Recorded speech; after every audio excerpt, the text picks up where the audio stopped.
Salam kenal, saya Dr. Lotar, spesialis saraf. Pada blog elektif IPG saat ini, eh, saya dari Universitas Kristen Buta Wacana ingin menawarkan blog elektif yang berjudul False Prevention in Elderly. Teman-teman perlu tahu kenapa blog ini kami ajukan, karena kalau teman-teman melihat Standar Nasional Pendidikan Profesi Dokter Indonesia tahun 2019, maka di lampiran 4 daftar masalah kesehatan masyarakat atau kedokteran komunitas atau kedokteran pencegahan itu salah satu kompetensi yang harus bisa dicapai oleh dokter adalah dalam memahami masalah kesehatan lansia. Kemudian jika dilihat lagi di daftar keterampilan kesehatan, maka lulusan dokter umum itu harus bisa menilai risiko masalah kesehatan di berbagai populasi. Populasi yang saat ini sesuai blok adalah populasi geriatri. Kemudian bisa juga merencanakan untuk meningkatkan kesehatan masyarakat dan membina kesehatan usia lanjut. Dan di sini diharapkan kompetensinya adalah 4. Dan seperti teman-teman tahu, maka Indonesia itu dari masyarakatnya dan penduduknya yang banyak itu, lansia itu juga termasuk populasi yang akan sangat banyak. Ditambah lagi dengan kemajuan kesehatan sehingga harapan hidup orang semakin lama akan semakin panjang. Di blog ini, teman-teman akan mempelajari tentang bagaimana proses penuaan itu bisa berhubungan dengan risiko jatuh. Kenapa jatuh yang dipilih? Karena memang salah satu risiko besar yang dialami lanjut usia adalah ya jatuh. Dan jatuh ini adalah sumber dari masalah-masalah lain ketika jatuh itu dialami oleh lansia. Adik-adik juga akan belajar faktor-faktor lain yang berkaitan dengan risiko jatuh pada lansia, kemudian asesmen risiko jatuh, bagaimana pencegahan jatuh, dan memahami dan bisa membuat harapannya adalah suatu kondisi lingkungan yang ramah lansia.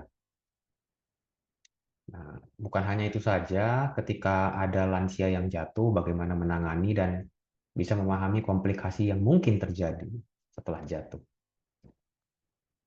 Blog ini akan full asinkronus, jadi nanti kami akan mengupload video-video pembelajaran, akan dimulai November, ada 3 modul.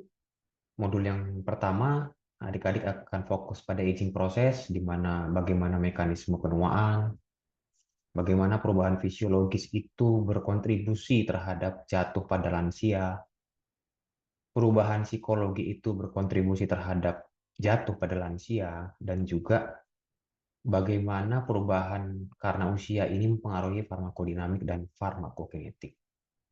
Adik-adik sebagai dokter kemungkinan besar akan meresepkan obat.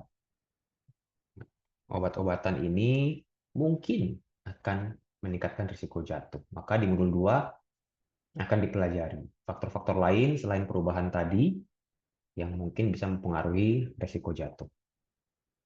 Gangguan kognitif dan risiko jatuh, dan bagaimana asesmen risiko jatuh pada lansia. Modul 3 kita membahas bagaimana pencegahan dan intervensinya. Jadi yang pertama, gimana sih peran caregiver untuk perawatan lansia ini. Kemudian bagaimana konsep age-friendly environment. Jadi lingkungan-lingkungan yang ramah lansia. Dan kalau sudah terjadi jatuh, adik-adik akan mendapatkan bagaimana komplikasi yang mungkin terjadi, manajemennya, dan bagaimana perawatannya. Jadi kami akan menawarkan blog ini dan harapannya adik-adik akan mendapatkan kemampuan dan nilai lebih, terutama dalam masalah lansia, fokus tentang pencegahan jatuh, asesmen jatuh, dan penanganannya. Evaluasi blog ini simpel, jadi akan ada 2 mini quiz 1 setelah modul pertama, mini quiz 2 setelah modul kedua, dan setelah modul 3 akan ada final exam. Semuanya multiple choice dengan bobot mini quiz masing-masing 20% dan ujian akhir itu 60%. Mungkin sekian untuk overview blognya. Semoga semua dari teman-teman ini tertarik. Jika ada pertanyaan, bisa bergabung di grup dan bisa bertanya detail. Grup sudah ada linknya untuk bergabung, dikoordinir oleh Aipki. Sekian dari saya, terima kasih. Semoga dan selamat bergabung di grup Fall Prevention in Elderly. Saya akhiri, terima kasih.